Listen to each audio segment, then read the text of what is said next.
Badan Pengawas Obat dan Makanan mengumumkan hasil investigasi terkait obat sirup anak yang sebabkan gagal ginjal akut. Hasilnya, 5 industri farmasi diberikan sanksi administrasi.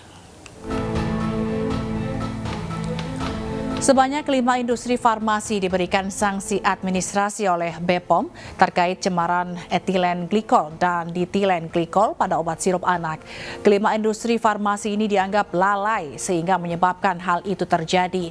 Sementara satu distributor bahan kimia diduga melakukan pemalsuan terkait izin edar dan penjualan etilen glikol yang tidak sesuai aturan.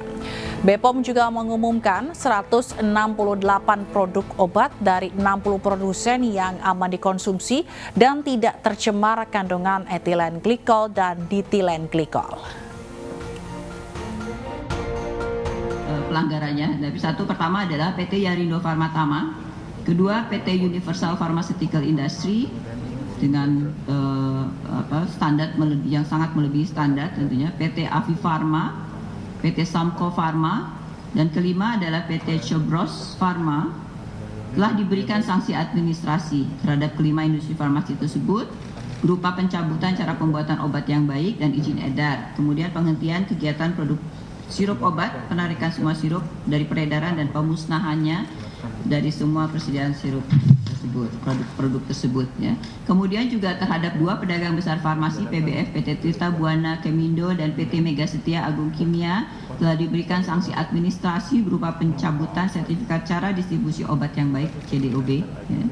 Kemudian selanjutnya juga telah dikembangkan ke tahap penyidikan untuk unsur pidananya ya. Perkembangan dari penindakan dari aspek Badan Pengawas Obat dan Makanan BPOM digugat ke PT UN buntut polemik obat sirup yang diduga sebagai pemicu kasus gagal ginjal akut.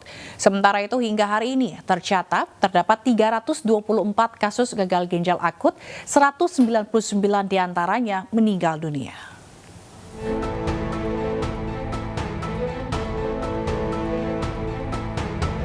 Komunitas Konsumen Indonesia menggugat BPOM ke PT UN Jakarta. BPOM dinilai lalai dalam mengawasi dan tidak menguji obat sirup, serta membuat pernyataan simpang siur terkait obat yang tercemar. Sebelumnya, Badan Pengawas Obat dan Makanan menyatakan tidak bertanggung jawab atas kasus gagal ginjal akut yang menyebabkan ratusan anak meninggal dunia. Badan POM mengklaim sudah bekerja sesuai prosedur. Hingga kini tercatat terdapat 324 kasus gagal ginjal akut pada anak yang tersebar di 27 provinsi. Namun menurut data Kementerian Kesehatan, tidak ada penambahan kasus selama 2 minggu terakhir atau dari tanggal 2 hingga 15 November 2022. Tanggal 15 November kasusnya 324 ya, 14 dirawat, kemudian 199 meninggal dan sembuh 111. Nah, ini sebagai informasi penegasan bahwa sejak tanggal 2 November 2022 ya sampai sekarang, jadi dalam 2 minggu terakhir ini terjadi penurunan kasus ya. 3 industri farmasi telah dicabut izin edarnya terkait kandungan EG dan DEG yang dinilai melebihi ambang batas. 69 obat sirup dari 3 perusahaan tersebut juga telah ditarik dari peredaran. Tim Liputan iNews melaporkan.